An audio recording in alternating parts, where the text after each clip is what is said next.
உலகம் போற்றும் உன்னதமான திட்டம் இந்த சத்துணவு திட்டம். இந்த சத்துணவு திட்டத்திலே பணியாற்றக்கூடிய சத்துணவு பணியாளர்கள், அங்கன்வாடி பணியாளர்களுடைய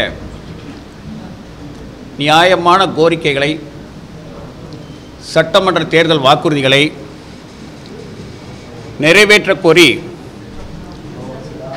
எதிர்வரும் நவம்பர் மாதம் சென்னையிலே தமிழ்நாடு சத்துணவு பணியாளர் அங்கன்வாடி பணியாளர்கள் சங்கத்தினுடைய மாநில மாநாட்டை நடத்த உள்ளோம். இன்றைய தினம் ஆளுகின்ற திராவிட மாடல் ஆட்சி சொன்னதை செய்வோம், செய்வதை சொல்வோம் என்ற தாரகை மந்திரத்தை படைத்தவர்கள். சொன்னதை செய்வோம், செய்வதை சொல்வது மட்டுமல்ல, சொல்லாததையும் செய்வோம் என்று வாசிப்பார்கள். அந்த அடிப்படையிலே முன்னாள் முதல்வர் முத்தமிழறிஞர் டாக்டர் கலைஞர் அவர்கள் மாற்றான் தோட்டத்து மல்லிகைக்கும் மனம் உண்டு என்ற அடிப்படையிலே இந்த திட்டத்தினை புரட்சித் தலைவர் எம்ஜிஆர் அவர்கள் துவக்கினாலும் திராவிட முன்னேற்ற கழகத்திலே முன்னாள் முதல்வர் முத்தமிழறிஞர் கலைஞர் அவர்கள் எம்ஜிஆர் அவர்கள் இந்த திட்டத்தை துவக்கினார் என்று பார்க்கவில்லை. ஆனால் அந்த திட்டத்தினை மெருகூட்டும் வகையிலே சத்துணவு திட்டத்திற்கு மேலும் 3 முட்டைகளை வழங்கி அதை ஒரு சத்தான உணவாக கொண்டு வர ஒரு வழிவகை செய்தார். சத்தான உணவாக மட்டுமல்ல, அந்த சத்துணவு திட்டத்திலே பணியாற்றக்கூடிய சத்துணவு பணியாளர்கள், அங்கன்வாடி பணியாளர்கள் இந்த திட்டத்தினுடைய பேக் போன், இந்த ஸ்கீமோட பேக் போன் என்றதை உணர்ந்து முன்னாள் முதல்வர் முத்தமிழறிஞர் கலைஞர் அவர்கள் நாள் ஒன்றுக்கு 1 ரூபா சம்பளம், நாள் ஒன்றுக்கு 2 ரூபா சம்பளம், நாள் ஒன்றுக்கு 5 ரூபா சம்பளத்தில் இருந்த நிலைமையை மாற்றி இந்த வாழ்வாதார ஓய்வூதியம் என்பதனை சுதந்திர தினத்திலே கோட்டையிலே கொத்தளத்திலே கொடியேற்றி இன்றைய மாண்புமிகு தமிழக முதல்வரின் தகப்பனார் முத்தமிழறிஞர் கலைஞர் அவர்கள் நிறைவேற்றி தந்திருக்கிறார்கள் என்பதனை இந்த நேரத்திலே நாங்கள் நினைவூட்ட கடமைப்பட்டிருக்கின்றோம். சட்டமன்ற தேர்தல் வாக்குறுதியிலேயே திராவிட முன்னேற்ற கழகம் நாங்கள் ஆட்சிக்கு வந்தால் சத்துணவு பணியாளர்களுக்கு இந்த சலுகைகள்லாம் நாங்கள் வழங்குவோம் என்று முன்னாள் முதலமைச்சர் கலைஞர் அவர்கள் உத்தரவாதமே வழங்கவில்லை. ஆனால் உத்தரவாதம் வழங்காவிட்டாலும் சொல்லாததையும் செய்த முன்னாள் முதல்வர் கலைஞர் அவர்கள் நாங்கள் சந்தித்த 8வது நாளிலே இந்த சத்துணவு பணியாளர்கள், அங்கன்வாடி பணியாளர்களுக்கு ஓய்வூதியம் என்ற பெயரை மாற்றப்பட்டு வாழ்வாதார ஓய்வூதியம் என்ற ஒரு புது பெயரை உருவாக்கி இந்திய வரலாற்றிலேயே, இந்தியாவிலேயே எந்த மாநிலத்திலும் சுதந்திர தினத்திலே கோட்டையிலே கொத்தளத்தை கொடியேற்றி தமிழகத்திலே பணியாற்றக்கூடிய அரசு துறை பணியாளர்கள், அரசு துறையில் எந்த பணியாளர்களுக்கும் ஆசிரியர்களுக்கும் சுதந்திர தின உரையிலே சலுகைகள் அறிவித்ததாக வரலாறே இல்லை.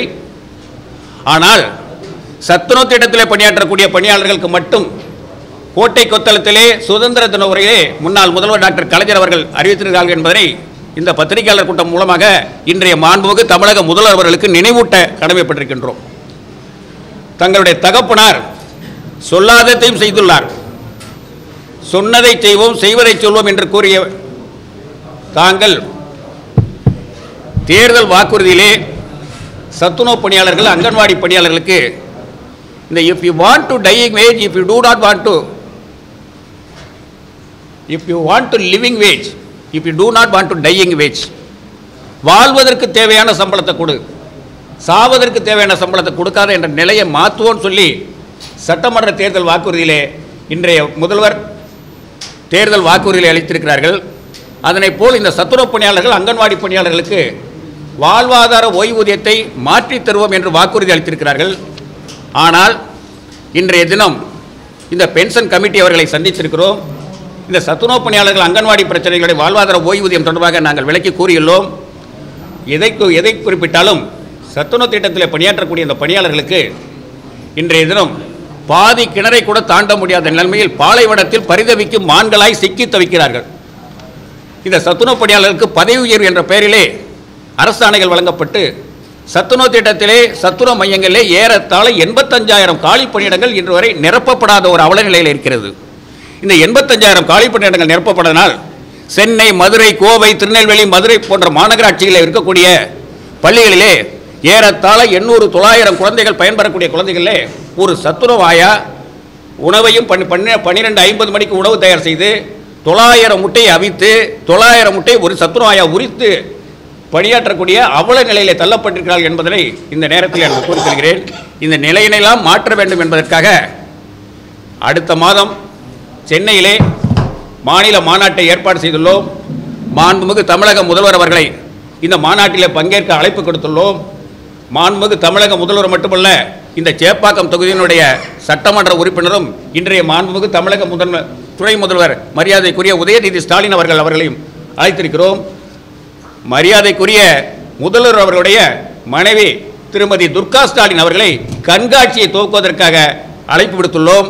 கண்காட்சி என்றால் ஏறத்தாழ 18 சலுகைகளை உங்களுடைய மாமனார் அவர்கள் இந்த சத்துணவு பணியாளர்களுக்கு கடந்த காலங்களில் அறிவித்து வழங்கியிருக்கிறார்கள் என்பதனை கலைவாணர் அரங்கத்திலே கண்காட்சியாக வைத்து அதை குற்றுவியலுக்கேற்ற நீங்களே வாருங்கள் என்று அழைப்பு கொடுத்துள்ளோம். இந்த செய்தி, இந்த தருணம், இந்த மாநாடு ஒரு வெற்றிகரமான மாநாடாக அமையும் என்ற நம்பிக்கையில் இருக்கிறோம். அதனால்தான் இந்த 10 லட்சம் வாக்குகள் யாருக்கு என்ற தலைப்பிலே இன்றைய தினம் பத்திரிகையாளர்களை நாங்கள் சந்தித்துள்ளோம்.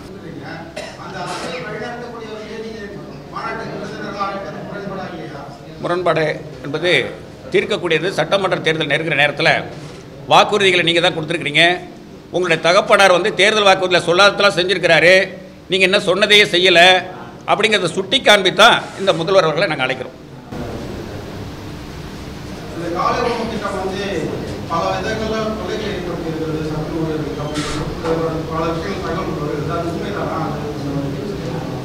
காலை உணவு திட்டம் என்பது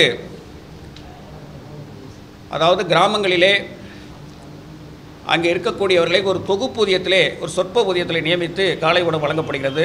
அதில் ஒன்றும் குறைபாடுகள் எங்களுக்கு இருப்பதாக தெரியவில்லை. எங்களுக்கு இருக்கக்கூடிய குறைபாடுகள் அந்த காலை உணவு திட்டத்தை வலுப்படுத்துவதோ மாலையிலே உணவு வழங்குவதை பற்றி எங்களுக்கு கவலை இல்லை. ஏன் மற்ற மாநிலத்தில் பிரியாணி வழங்குவது போல் தமிழ்நாட்டிலும் பிரியாணி வழங்குறதை பற்றி கூட நாங்கள் கவலைப்படலை. ஆனால் இந்த திட்டத்தில் இருக்கக்கூடிய பணியாளர்கள் தான் இந்த திட்டத்தினுடைய முதுகெலும்புகள். இந்த திட்டத்தினுடைய முதுகெலும்புகள் முறிக்கப்பட்டுள்ளது. இந்த நிலைமையை மாற்றணும் அப்படிங்கிறதா இந்த தேர்தல் நேரத்தில் நாங்கள் ஒரு சரியான ஒரு முடிவு எடுத்து இந்த மாநாட்டு கழிச்சிட்டோம்.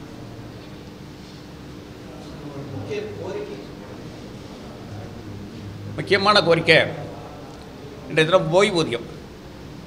இன்றைக்கு அரசு ஊழியர்கள், ஆசிரியர்கள்லாம் பார்த்திங்கன்னா பழைய ஓய்வூதிய திட்டத்தை எங்களுக்கு அமல்படுத்துங்கிறதா குரல் கொடுக்குறாங்க. இந்த அரசு ஊழியர்களை பற்றி சொல்லப்போனால் இந்த சத்துணவு ஊழியர்கள், அங்கன்வாடி ஊழியர்கள்லாம் தாய் சங்கங்கள் என்ற பெயரில் தமிழ்நாட்டில் சில சங்கங்கள் தாய் சங்கம் என்ற பெயரில் இந்த சத்துணவு ஊழியர்கள், அங்கன்வாடி ஊழியர்களை போராட்ட களத்திற்கும் ஆர்ப்பாட்ட களத்திற்கும் களத்தில் இருக்கிறாங்களே தவிர, இப்போ நடைபெற்ற பேச்சுவார்த்தையில் கூட மரியாதைக்குரிய சுகன்தீப் சிங் ஐஏஎஸ் அவர்கள்ட்ட கூட இந்த பேச்சுவார்த்தை நடத்தும்போது இந்த தாய் சங்கம் என்று கூறக்கூடிய தமிழ்நாட்டில் இருக்கக்கூடிய சங்கங்கள் ஜாக்டோஜி அமைப்பு, கோட்டோஜி அமைப்பு என்ற அமைப்புகள்லாம் கூட்டத்துக்கு தான் சத்துணவு பணியாளர்களை பயன்படுத்துகிறாங்களே தவிர, அங்கன்வாடி பணியாளர்களை பயன்படுத்துகிறாங்களே தவிர, ஆனால் அவருடைய கோரிக்கைகள் சம்மந்தமாக வாய் திறக்கிறதே இல்லைங்கிறதா நிதர்சனமான உண்மை.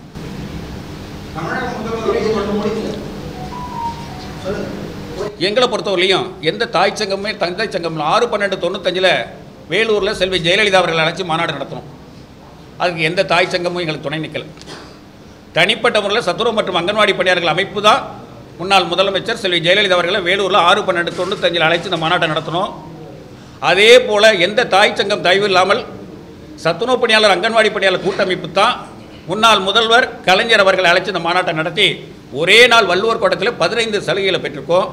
அதே போல தான் அடுத்த மாதம் நடத்தக்கூடியதும் தாய் சங்கங்களை பின்னாலே செல்லாமல் சத்துணவு பணியாளர், அங்கன்வாடி சங்கங்கள் கூட்டமைப்பே 3வது முறையாகவும் வெற்றி காணும் என்ற நம்பிக்கையோடு களத்தில் இறங்கிறோம். ஓய்வூதியம் என்பது குடும்ப ஓய்வூதியமாக மாற்றணும் ஒன்று. 2வது அகவிலைப்படியுடன் அந்த ஓய்வூதியத்தை அகவிலைப்படியுடன் வழங்க வேண்டும். இன்றைக்கி சுப்ரீம் கோர்ட்டு தீர்ப்பு வழங்கியிருக்கு, ஒரு குறைந்தபட்சம் 7,850 ரூபா வழங்கணுங்கிறது. அந்த சுப்ரீம் கோர்ட்டு தீர்ப்பு இதுவரையிலையும் தமிழ்நாடு அரசு இன்னும் இம்ப்ளிமெண்டேஷனே பண்ணலை. அந்த கோர்ட்டு தீர்ப்பு இன்னும் அமுல்படுத்தப்படலை. அந்த 7,850 ரூபா சுப்ரீம் கோர்ட் கொடுத்துருக்க தீர்ப்பை அமுல்படுத்தணும். அகவிலைப்படியுடன் அந்த குடும்ப ஓய்வூதியத்தை வழங்கணும். ஓய்வு பெற்று தள்ளாட வகையில் ஊருக்கு சோறு போட்ட ஊழியர் இல்லத்தில் இன்றைக்கி சோறுக்கு வழி இல்லைன்னு நிலைமையில் நிற்கிறாங்க. ஊருக்கு சோறு போட்ட ஊழியர்கள் இன்றைக்கி சோறுக்கு வழி இல்லைங்கிற நிலைமையில் இருக்காங்க. அவங்களுக்கு மருத்துவ செலவு பண்ண முடியல. மருத்துவ காப்பீட்டுடன் இந்த ஓய்வூதியத்தை வழங்கணுங்கிறது பிரதான கோரிக்கை.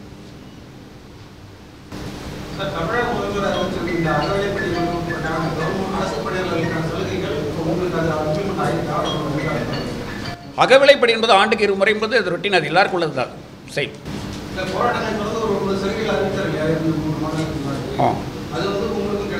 அது அப்ளிகபிள் தான். அகவிலைப்படி டிஏ என்பது அதெல்லாம் அப்ளிகபிள் தான். அதாவது கிராம கடைநிலை ஊழியருக்கு ஒரு குறைந்தபட்சம் கிராம கடைநிலை ஊழியர்கள் இருக்காங்க, வில்லேஜ் பிஓவுக்கு கீழே இருக்கக்கூடிய அசிஸ்டண்ட், அவங்களுக்கு வந்து எங்களை மாதிரி ஒரு கன்சால்டேட் பேல நான் ஸ்டாண்டர்ட் ஸ்கேலாக இருந்தவங்க தான் இன்றைக்கி ஸ்கேலாக பேக்கு வந்து அவங்களுக்கு வந்து இன்றைக்கி மருத்துவப்படி இன்றைக்கி ஆண்டுக்கு 2 முறை அகவிலைப்படி அப்படிங்கிறதோட இன்றைக்கி அவங்களுக்கு வந்து ஓய்வூதியம் கிடைக்குது. ஆனால் இந்த திட்டத்தில் பணியாற்றக்கூடிய தமிழ்நாடு அரசினுடைய அரசு துறையில் இருக்கக்கூடிய அரசாங்க பணியில் இருக்கக்கூடிய இந்த பணியாளர்களுக்கு மட்டும் அந்த வாய்ப்பு இல்லைங்கிறது தான்.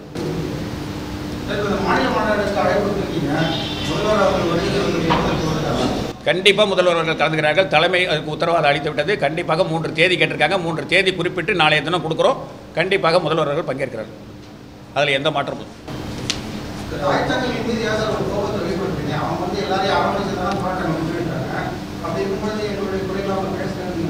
கண்டிப்பாக குறைய சொல்லிதான். தாய் சங்கங்கள் என்பது நீங்கள் என்ன சொல்ல போனீங்கன்னா நீ விரிவாக கேட்குறீங்க, ஓப்பனாக சொல்லி தமிழ்நாடு அரசு ஊழியர் சங்கம், தமிழ்நாடு அரசு பணியாளர் சங்கம், தமிழ்நாடு அரசு அலுவலர் ஒன்றியம், சிஎன்டி அலுவலர் கழகம் போன்ற தாய் சங்கங்கள் ஏறத்தாழ 35 ஆண்டு காலமாக சத்துணவு பணியாளர்கள் அங்கன்வாடி பணியாளர்களுடைய உழைப்பை சுரண்டி உள்ளது. மாநில மாநாடு சென்னையில் வந்து இப்போ வள்ளுவர் கோட்டம் பணி நடக்கிறதுனால, ஏன்னா ஏறத்தாழ எங்களுடைய பணியாளர்கள் 50,000 பேர் 60,000 பேர் கலந்து கொள்வாங்க. அதனால் இன்னும் இடம் வந்து தேர்வு பண்ணுறதுல இன்னும் முடிவாகலை. இன்னும் 1 வாரத்துக்குள்ளே முடிவாயிடும். சத்துணவு திட்டத்தில் அங்கன்வாடி பணியாளர் சத்துணவு திட்டத்தை பொறுத்தவரையும் இப்போ ஏறத்தாழ 47,000 பேர் பணியாற்றுகிறார்கள். ஏறத்தாழ 45,000க்கு மேற்பட்ட பணியிடங்கள் காலி பணியிடம். சத்துணவு மட்டும் நான் சொல்கிறது. அங்கன்வாடி ஏறத்தாழ 93,000 பேர். குறு அங்கன்வாடி, முதன்மை அங்கன்வாடி. இந்த 93,000 இடத்துல ஏறத்தாழ 42,000 இடங்கள் காலி பணியிடங்கள். காலை உணவுக்கு எங்களுக்கு சம்மந்தம், அது கான்ட்ராக்ட் பேஸ்.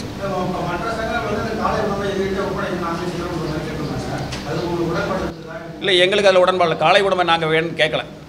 மற்ற சங்கங்கள் வேணால் கேட்கலாம், அது யார் வேணாலும் போடணும். எங்களுக்கு அதை பற்றி பிரச்சனை இல்லை. எங்களுக்கு எங்களுடைய எம்ப்ளாயிஸ்க்கு வந்து பிரச்சனை ஸ்கேர்சிட்டி இல்லாமல், பற்றாக்குறை இல்லாமல் இந்த சத்துணவு திட்டம் முழுமையாக ஒரு குறித்த நேரத்தில் இந்த குழந்தைகளுக்கு உணவு வழங்குவதற்கு பணியாளர்களை நியமி ஒரு கிளரிக்கல் போஸ்ட் என்பது 2 நாள் 3 நாள் கழித்து அந்த கிளரிக்கல் ஒர்க்கை பார்க்கலாம். ஆனால் சத்துணவு வழங்கும் பணியை 2 நாள் கழித்து பண்ண முடியாது. முட்டை என்பது 900 முட்டை குறித்த நேரத்தில் உரிச்சாகணும். ஒரே ஒரு சத்துணவு ஆயா. சத்துணவு திட்டத்தில் ஒரே ஒரு ஆயா சென்னை மாநகராட்சி போன்ற மாநகராட்சிகள் ஏறத்தாழ 800 குழந்தைகள் 900 குழந்தைகள் படிக்குது.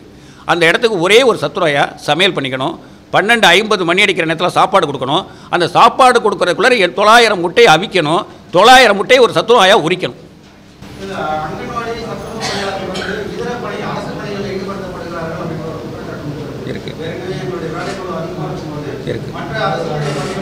கண்டிப்பாக இருக்கு. அங்கன்வாடி பணியாளர்கள் பணிச்சுமை அதிகம். அங்கன்வாடி பணியாளருக்கு வந்து பிற துறைகளுடைய பல்நோக்கு சுகாதார பணியாளர்கள், வில்லேஜ் ஹெல்த் நர்ஸ், அந்த மல்டி பர்பஸ் நர்ஸ், அவங்கெல்லாம் செய்ய வேண்டிய பணிகளை பூரா அங்கன்வாடி பணியாளர்கள் தலையில் சுமத்துறாங்க. அதை நாங்கள் வன்மையாக கண்டிக்கிறோம்.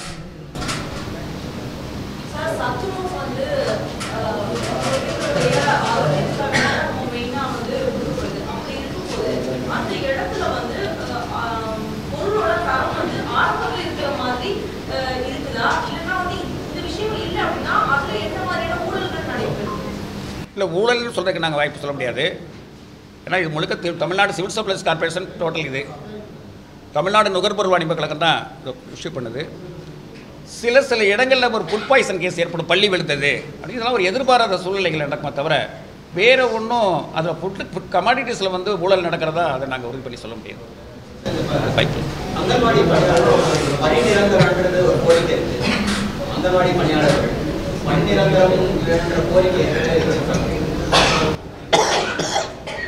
அங்கன்வாடி பணியாளர்கள் கவர்மெண்ட் ஆஃப் இந்தியா இன்றைக்கி இந்தியாவில் பாண்டிச்சேரி மாநிலத்தில் மட்டும் அங்கன்வாடி ஊழியர்களுக்கு சிறப்பு காலமுறை ஊதியத்தோடு இன்றைக்கி வழங்குறாங்க. மற்ற மேற்கு வங்காளம், பீகார், ஒரிசா, தமிழ்நாடு மற்ற எந்த மாநிலங்களில் இன்னும் நான் ஸ்டாண்டர்ட் ஸ்கேலாப்பில் தான் இந்த பணியாளர்கள் இருக்காங்க. இது government of India policy decision, state கவர்மெண்ட்டோட முடிவில். அங்கன்வாடி எக்ஸப்ட் அங்கன்வாடி ஒர்க்கர்ஸ் மட்டும் வலியுறுத்துறோம், கண்டிப்பாக வலியுறுத்துறோம். அவர்களுக்கு பணிச்சுமைகள் இருக்குது, அவர்களுக்கு நிரந்தரமாக்கணும். அவர்களுக்கு பதவி உயர்வு கொடுக்கறதுல பல்வேறு முரண்பாடுகள் இருக்குது. அந்த முரண்பாடுகளை கலைந்தெறியணும். ஒரு 50% இன்றைக்கி இருக்கக்கூடிய அனைத்து துறைகளில் இருக்கக்கூடிய காலி பணியிடங்களில் இந்த பணியாளர்களுக்கு பதவி உயர்வு கொடுத்தா தான் அவங்க ரிட்டையர்ட் ஆகிறதுக்கு முன்னாடி. ஆனால் இப்போ என்ன நடக்குதுன்னு சொன்னால், அவங்க ரிட்டையர்ட் ஆகிற ஸ்டேஜில் தான் அந்த பதவி உயர்வே கிடைக்குது. ரிட்டையர்ட் ஆக 2 மாதம் 3 மாதம் இருக்கிற காலத்தில் பதவி உயர்வு கிடைக்குது. இந்த 2 மாதம் 3 மாதத்தில் அவங்களுக்கு வந்து எந்தவித பயனும் கிடைக்க முடியாத ஒரு நிலைமை இருக்குது. அதே மாதிரி பிற துறைகளுக்கு போனவங்களுக்கு, சத்துணவில் வேலை பார்த்துட்டு கிராம நிர்வாக அலுவலராகவோ மற்ற துறைகளுக்கு போனவங்களுக்கு இந்த வாழ்வாதார ஓய்வூதியம் 2000 அதுவும் கிடைக்கல. பிற துறைக்கு சென்றவர்களுக்கு புதிதாக நிறைய கட்சிகள் உருவாகிட்டு வர்றாங்க. பல சமூகம் சார்ந்த விஷயங்கள் பற்றி பேசுறாங்க, போராட்டம் பற்றி பேசுறாங்க. உங்களுடைய இந்த துறை சார்பா எந்த கட்சி வந்து கவனம் செலுத்த நினைக்கிறீங்க? நாங்கள் எந்த ஒரு அரசியல் கட்சி பின்னணியில் இல்லை. திராவிட முன்னேற்ற கழகத்துக்கு தமிழ்நாட்டை மாறி மாறி ஆட்சி செய்கிறது திராவிட முன்னேற்ற கழகம், அண்ணா திராவிட 1000 கட்சிகள் இருக்கலாம். 1000 கட்சிகள் இருந்தாலும் தமிழ்நாட்டில் மாறி மாறி ஆட்சி செஞ்சுக்கிறது திராவிட முன்னேற்ற கழகம், அண்ணா திராவிட முன்னேற்ற கழகம் தான். திராவிட முன்னேற்ற கழகத்தை சார்ந்தும் நாங்கள் இல்லை, அண்ணா திராவிட முன்னேற்ற கழகத்தை நல்லது நடக்கும்போது பாராட்டுவோம், தவறுகள் நடக்கும்போது வழக்காடு மன்றம் செல்வதும் நாங்கள் தான். எந்த ஒரு அரசியல் கட்சி பின்னணிக்கு போகிறதுக்கு நாங்கள் தயாராக இல்லை. ஆனால் இந்த சட்டமன்ற தேர்தல் வாக்குறுதிகள் நிறைவேற்றப்பட முடியாத நிலைமை ஏற்பட்டால் ஜனவரி முதல் வாரத்திலேயே கூடி ஒரு முடிவெடுத்து, என்ன முடிவெடுப்போ, யாரோட கூட்டணி வைப்போங்கிறத அப்போ சொல்லுவோம். 2.5 லட்சம் சத்துணவு ஊழியர்கள், 2.5 2.5 lakhs எம்ப்ளாயிஸ், ஒரு குடும்பத்துக்கு 5 ஓட்டு, அந்த கணக்கில் தான் 10 லட்சம் ஓட்டு சொல்லுவோம். நாங்கள் ஏற்கனவே போன பாராளுமன்றத்தில் தஞ்சை சட்டமன்ற தொகுதியில் இடைத்தேர்தலில் ஒரு ஓய்வு பெற்ற சத்துணவு பணியாளர் வேட்பாளர் வைத்திருக்கோம். அங்கே திராவிட முன்னேற்ற கழகத்தையும் பார்க்கல, அண்ணா திராவிட முன்னேற்ற கழகத்தில் அமமுக கழகத்தையும் நாங்கள் பார்க்கல. இப்போ நான் குறிப்பிட்டு சொல்கிறேன்னா, இன்றைய முதலமைச்சர் அவர்கள் உங்களோட தகப்பனார் காலத்தில் முத்தமிழறிஞர் கலைஞர் அவர்கள் இவ்வளோ சலுகையெல்லாம் சொல்லாத தேர்தல் வாக்குறுதி கொடுக்காததெல்லாம் செஞ்சுருக்கிறாரு. நீங்கள் இன்னும் கொடுத்ததே செய்யலைங்கிறத ஞாபகம் ஊட்டுறதுக்காக தான் நாங்கள் இந்த மாநாட்டை நடத்துகிறோம்னு சொல்கிறோம். புரியுதா மேடம்? வேறு என்ன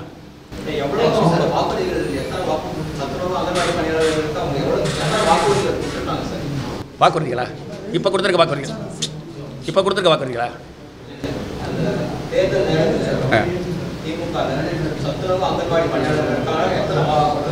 சத்துணவு பணியாளர் அங்கன்வாடி பணியாளர்கள் வந்து நாங்கள் வந்து ஆட்சிக்கு வந்தால் நிரந்தரமாக்கணும் வாக்குறுதி கொடுத்துருக்காங்க. ஒன்று, சத்துணவு பணியாளர் அங்கன்வாடி பணியாளர் ஓய்வு பெற்றவர்களுக்கு அந்த ஓய்வூதியத்தை மாற்றி கொடுப்போன்னு வாக்குறுதி, 2 வாக்குறுதி கொடுத்துருக்காங்க. இதுக்குரிய காலம் கமிட்டி இதை பார்க்குறோம். வேறு